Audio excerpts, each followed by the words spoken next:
სახელითა მამისათა და ძისათა და წმინდისა სულისათა.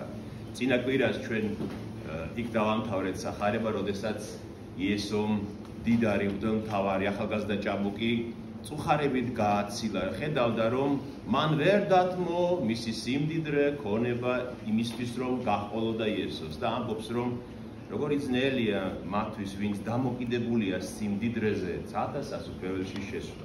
და შემდეგ მოდის ეს ამბავი დღეს რაც წავიკითხეთ, შეკრიბა თავისი 12 მოციქული და ეუბნება იესო ქრისტე.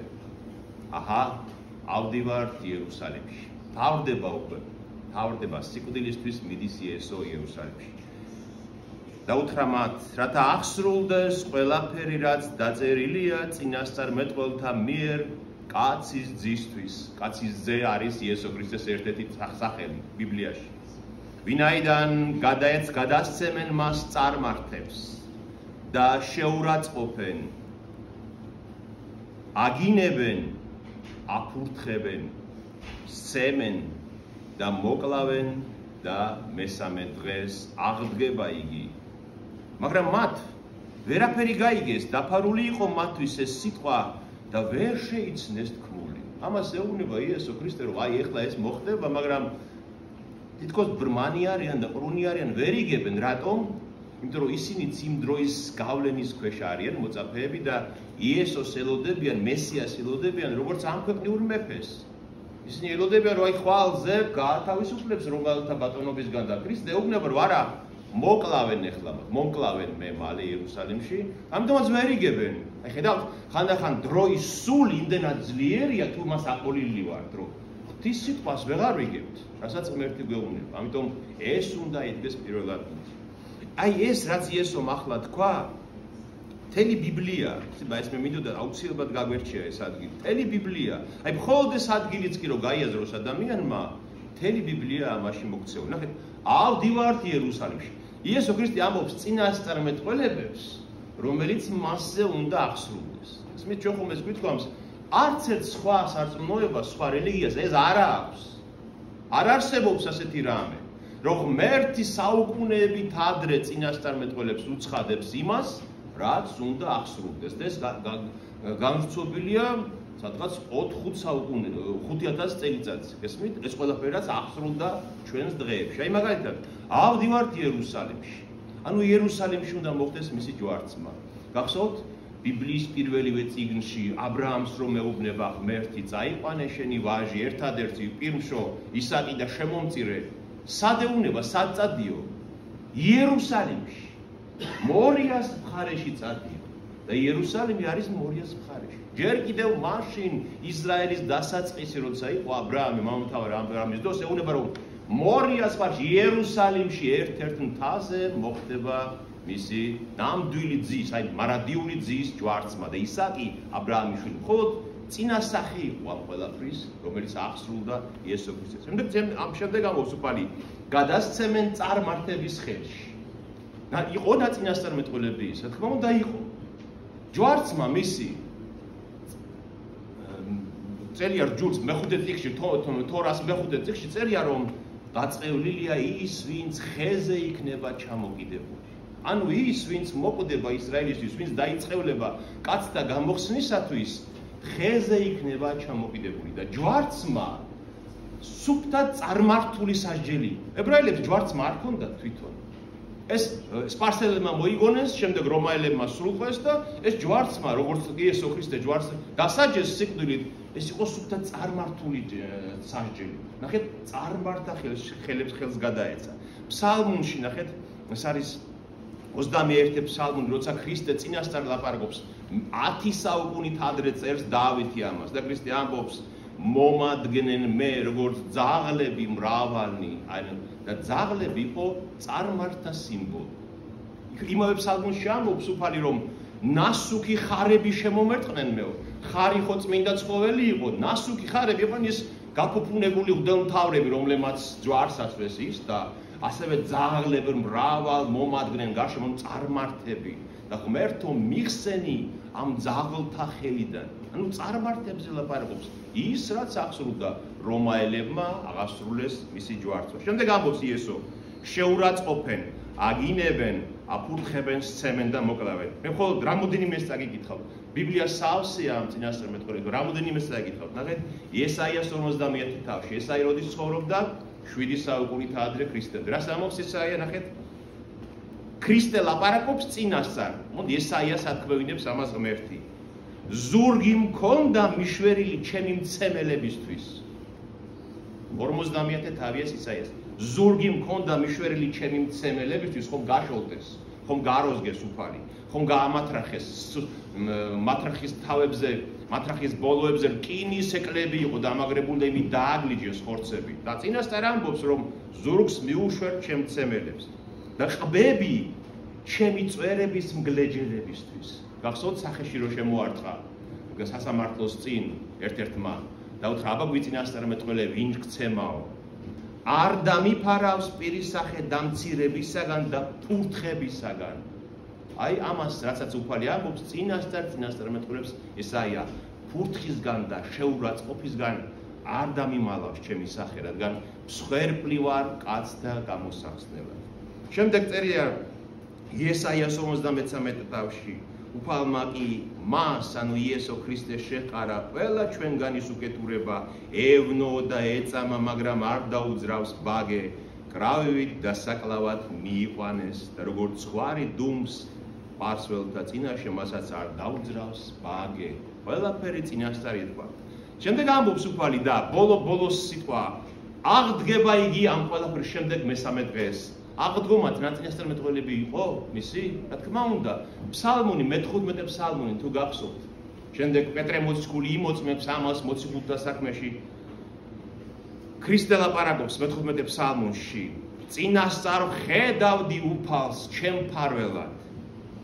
და იმედი მქონდა მის, აი ამ წამებაში და ამ ტანჯვაში მისი იმედი მქონდა. და ვიცოდი რომ არ დატოვებ ჩემ სულს ჯოჯოხეთში. და არ დაუშვებ რომ შენი წმინდა გაიხწნას. მისი სხეული ხომ არ გახწნილა, მესამე დღეს აღდგა. ამასაც წინასწარ ამბობს დავით, რომ არ დატოვებ ჩემ სულს ჯოჯოხეთში და არ გაიხწნება ჩემი სხეული. რადგან უნდა აღდგეს მესამე დღეს. ნახეთ, ქრისტე როცა მოკლეს ჯვარზე, 3 დღე ხო იდო მისი სხეული საფლავში. ხომ იყო ასე? მისი სული სად იყო ამ დროს? მას ხომ სულიც ჰქონდა, როგორც ადამიანს. სად იყო მისი სული? ჯოჯოხეთში. რადგან ის როგორც ყველა ადამიანი ჯოჯოხეთში ჩავიდა, მაგრამ მისი გამრთობილი სული ვერ დაეტია ჯოჯოხეთმა. ჯოჯოხეთმა ვერ გაუძლო მისი ღვთაებრივ გამრთობილი სულის ნახვას და ჩვენი სარწმუნოება ასე ამბობს, რომ ჯოჯოხეთში ჩადის მისი გამრთობილი სული და ისე როგორც მიწაზე მყოფთათვის ამოვიდა სიმართლის მზე, ასევე ჯოჯოხეთში მყოფებსაც გამოეცხადა ეს სიმართლის მზე. და იქ რომ ჩავიდაო მისი გამრთობილი სულიო, ნახეთ, მორწმუნეებს, ვინ ჯოჯოხეთში იყვნენ მორწმუნეები, ვინც მოსვლას ელოდებოდა, ხო? მამამთავრები, წმინდა ხალხი, ვინც მოსვლას ხომ ელოდებოდნენ, მისად მაგრამ ვერ მოესწრნენ, წინასწარმეტყველი, მრავალი სხვა ადამიანი. აი ამ მორწმუნეებისთვისო მარადიული ხსნის მიზეზი გახდაო, გაანთავისუფლა ჯოჯოხეთიდანო და ურწმუნოებისთვისაც კიდეო მამხილებლად ჩავიდა იქ რომ არ ირწმუნეს მისი მოსვლა, მათაც გამოეცხადა. ამიტომაც ამბობს, მაგრამ ჩემ სულს არ დატოვებ ჯოჯოხეთში და არ დაუშვებ რომ გაიხსნას ჩემი ხორცი. ეს არის იოანე დამასკელის გადმოცემის 73 თავი, სადაც ამბობს უფალი ამ ჯოჯოხეთში ჩასვლაზე მისი სულის. და ეს მოწაფეებმა ვერ გაიგეს, მაგრამ ჩვენ დღეს ბევრად უფრო თვალხილულნი ვართ, გესმით? ჩვენ ღმერთმა აგვიხილა თვალი ყველაფერზე. დასრულდა ყველაფერი გამოცხადებულია ბიბლიაში. ამიტომ ჩვენ ახლა ამას რო ვკითხულობთ, ჩვენ უნდა გავიგოთ ეს. და ჩვენ შეგვიძლია ეს გავიგოთ, იმიტომ ჩვენ აღარა ვართ ბრმანი. მოციქულებით შემდეგ ქრისტეს აღდგომის შემდეგ მათაც აეხილა თვალი და ყველაფერი გაიგეს. ყველაფერს მიხვდნენ თურმე რას ნიშნავდა, რასაც ქრისტე ლაპარაკობდა მათთვის. ნახეთ და შემდეგ ამის შემდეგ აქ ხო მოციქულები ხო ბრმანი არიან და ვერ მიხვდნენ რას ლაპარაკობს. ახლა უფალს ხვდება ნამდვილი ბრმა. ნამდვილი ბრმა არის. და იმ ბრმას უხელს თვალს, რომ ჩვენ დაგვანახოს, რომ ღმერთს შეუძლია ჩვენი სულიერი სიბრმავის განკურნება და იერიხონი იყო ქალაქი, იერუსალიმთან ახლოს, და ბრმა იჯდა მათხოვარი თხოვლობდა და რომ გაიგო ხმაური რომ ხალხი მოდის ამბობს რა ხდება და უთხრეს იესო ნაზარეველი მოდის და აყვირდა იესო ძეო დავითისო შემიწყალე მე ყვირის ეს დავი რატომ იმიტომ რომ ეს ებრაელია ეს ბრმა ბარტიმეოსი ერქვა მას ტიმეოსის შვილი ბარტიმეოს მარკოზიც და მათეც აღწერენ ამ შემთხვევას რომ გაიგო ეს რომ მოვიდა მესია დაიწყო ყვირილი რატომ იმიტომ რომ ამ ბარტიმეოს ალბათ ბავშვობაში უკითხავდნენ ისაია 13-ის წიგნს და ესაიას 35 თავში წერია შეგიძლიათ ნახოთ როდესაც მოვა მესია უთხარით გულ შემდრკალ ხალხს გამაგდით ნუ გეშინიათ აჰა თქვენი ღმერთი მოვა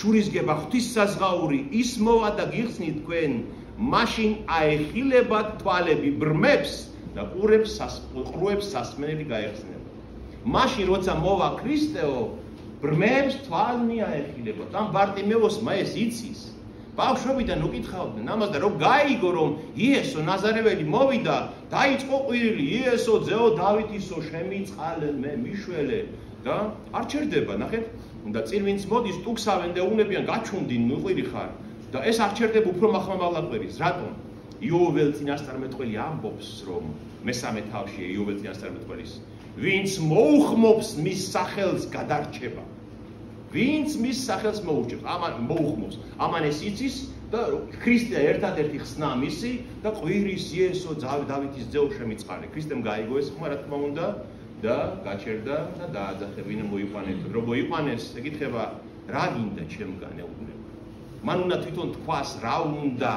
ამიტომ ღმერთს როცა ვევედრებით აი ლოცვად რო დგავართ მუხს რომ მოვიღეთ ხატების წინ ჩვენ აუცილებლად უნდა ვთქვათ რა გვინდა ღმერთო რას ვითხოვ შენგან გესმით ღმერთს უნდა რომ ჩვენ მას ეს უთხრათ რა გინდა ჩემგან ეუბნება და ბარტიმეოსი უნება უფალო რომ კვლავ ხედავდე რომ ამიხილო თვალი უთხრა კვლავ აიხილე შენ მარწმენამ გიშველა შენ გადაგარჩინა შენ და იმ წამს აეხილა მას თვალი. ნახეთ აპოკალიფსში უფალი როგორ ამბობს? აპოკალიფსის ბოლოს. აჰა, მოვალ, რას ამბობს? როდისო? ჩქარ. ჩვენ ამას თარგმნით მალე, აჰა, მოვალ მალე და გონია რომ მალე იქნება ერთ კვირაში ან ერთ თვეში. უფალი აქ უფრო მეტად ამბობს რომ აჰა, მოვალ ჩქარა, უსწრაფესად, როცა გამოჩნდება ქრისტე უსწრაფესად მოხდება ყველაფერი.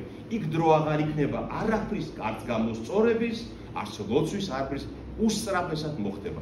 აი ამავე თავში დასაწყისში არის რომ ერთი მოხუცი ქალი ქვრივი დღე და ღამ ევედრება ღმერთს და ღმერთი ეუბნება მოწაფეებს რომ როგორ გონიათო ამ ქალსო არ დაეხმარება ღმერთი დღე და ღამ რო ევედრებაო ეუბნებით ჩქარა ძალიან სწრაფად მოხდება რომ ღმერთი მას დაეხმარება. და აი აქაც ნახეთ ამ ბრმას სწრაფად იმ წამში აეხილა თვალი. ამიტომ ღმერთს არ ჭირდება დრო ჩვენ დასახმარებლად. იმ წამს შეუძლია უფალს გაგვეხმაროს თუ რწმენით ვითხოვთ და რწმენით ველოდებით მის წყალობას და მის მეორედ მოსვლასაც. აი ჩვენ შორის არიან ცნეული ადამიანები, ჩვენი ახლობლები, ჩვენი დები, ძმები, მოილოცოთ, უნდა ვილოცოთ მათთვის, გესმით? მათი განკურნებისთვის უნდა ვილოცოთ მთელი სულით, გულით, გონებით და უნდა გვწამდეს რომ ღმერთს შეუძლია ერთ წამში უბრძანოს იმ ცნეულებას და გააქროს მათი სხეულიდან და დაამარცხოს. ამიტომ წმენა ახდენს სასწაულებს ღმერთის მიმართ. აი მე მინდა გაგახსენოთ გუშინაც უთხარი შულგარჩი მრევლს. ქრისტე ამბობს ამ იერიდან ჩემი მოსვლის შემდეგ რასაც თხოვთ მამას ჩემი სახელით მოგცემთ თქვენ.